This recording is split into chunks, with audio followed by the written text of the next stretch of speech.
રામોદમાં રાઠોડ પરિવાર દ્વારા દીકરીના લગ્ન પ્રસંગ નિમિત્તે સ્મશાનની અંદર જાન પક્ષનો ઉતારો આપ્યો।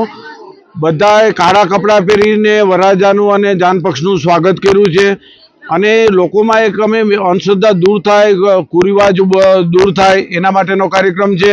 આપણે માનતા હોય કે કાળું કપડું છે અશુભ છે, વાસ્તવની અંદર આ બધા રંગભેદ છે અને તમારો સકારાત્મક વિચાર હોય તો કોઈ પણ કલરના કપડાં પહેરો તો કોઈ વાંધો આવતો નથી, એવું વિજ્ઞાન જાથાએ વર્ષોથી સ્થાપિત કરી દીધું। તેના ભાગરૂપે કાર્યક્રમ છે।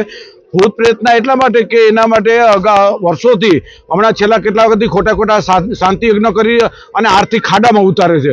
આવું કોઈ જરૂર નથી, કોઈ નડતર થતી નથી, કોઈ તમને તમારે એક દિવસ પહેલા ગ્રહ શાંતિ કરવી, હવે આ રીત રિવાજો સદંતર હંબક અને છે અને માત્ર આર્થિક ખાડામાં ઉતારવા માટે છે। એટલા માટે ભૂત પ્રેતનું રાખ્યું કે આવું અશુભ જેને માનવા આવો છો એને અમે સાથે રાખીને ફરીએ છીએ, અમને કાંઈ અશુભ થતું નથી, એટલા માટે આ ભૂત પ્રેતનું સરઘસ કાઢ્યું છે। જેને લોકો તિરસ્કારથી સ્મશાનથી લોકો ભાગતા હોય અને દૂર જતા એના અમે નજીક જઈ અને આ કાર્યક્રમ રાખ્યો છે અને લોકોએ આવા અંધવિશ્વાસો માનવું નહીં, કુરિવાજમાં માનવું નહીં, કોઈ પણ લેતી દેતીમાં માનવું નહીં, એના માટેનો કાર્યક્રમ છે। ઊંધા ફેરા ફેરવા છે એટલા માટે હાવડા ફેરો કે ઊંધા ફેરો એમાં કાંઈ ફેરતું નથી, જમણું અંગમાં કે ડાબુ અંગમાં, આ બધી વર્ષોની સદીઓની હંબક અને ખોટી માન્યતા છે। આવા ગતકડા મૂક્યા છે અને આવા ગતકડાને તિલાંજલિ આપવા માટે આ રામોદની અંદર એક સકારાત્મક અને લોકોને સારું વિજ્ઞાન મુજબના લગ્નનો કાર્યક્રમ રાખવામાં આવ્યો છે। આ લગ્ન દ્વારા અમે એક જ ખાલી મેન અમારો એક જ ઉદ્દેશ છે કે ગમે તે વસ્તુ હોય એમાં શ્રદ્ધા રાખવી જરૂરી છે, અંધશ્રદ્ધા રાખવાની કોઈ જરૂરિયાત છે નહીં। એટલા માટે આપણે ગમે તે વસ્તુ ચોઘડિયા જે હોય એમાં વિશ્વાસ રાખવો જોઈએ પણ અંધવિશ્વાસ ન રાખવો જોઈએ। હા, પહેલાં તો અમે આ રીતનું વિચારેલું નહોતું પણ જ્યારે અમારા જે સસરા છે એમણે કીધું તો એ પછી અમે જરાક વિચાર્યું કે આ જે ચોઘડિયાન જે અંધશ્રદ્ધા જે લોકો રાખે છે તો અમે આ લગ્ન દ્વારા અમે જે આ કુરિવાજો જે ચાલે છે તો અમે આપણે એને બીજા માણસોમાં આપણે આ લગ્ન દ્વારા બીજાને ઉદ્દેશ આપી શકીએ કે આ રીતનું માનવાની જરૂર નથી। આ જે સમાજના કુરિવાજો છે એ બધામાં અમે માનતા નથી। જેમ કે કાળા કપડાં પહેરવાથી અપશગુન છે, લાલ કપડાં કે સફેદ કપડામાં જ એક દુલ્હન જોવા મળે છે, પણ મેં વિચાર્યું કે કાળા કપડાં કે લાલ કે પીળો એ બધા કલર એ કાંઈ હોતું જ નથી। બધા કલર પહેરવા એ આપણી ઉપર હોય છે। આપણે જેમ કે કીધું કે આપણી ઉપર હોય છે કે આપણા વિચારો છે એકદમ સ્પષ્ટ અને હોવા જોઈએ, સારા હોવા જોઈએ।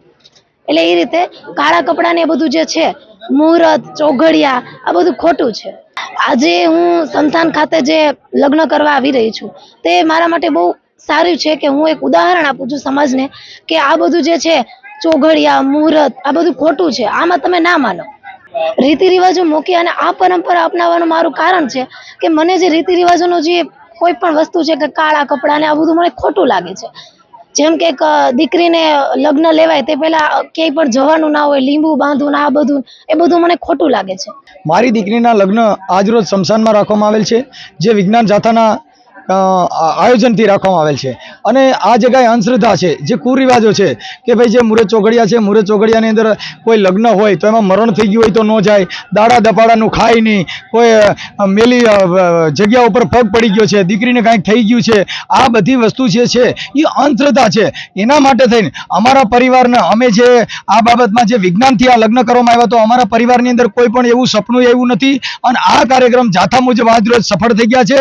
અમારા ઘરમાંથી કોઈ પણ આવા રીત રિવાજને આજ રોજ વિજ્ઞાન જાથાના જયંતભાઈ પંડ્યા મારફત અમે આને તિલાંજલિ આપવામાં આવી છે કે અમે એક બાજુ લગ્ન હશે એક બાજુ મરણમાં પણ કાંધ દેશું, કેમ કે અમને કોઈ શુભ કે અશુભ અમને નડતું નથી।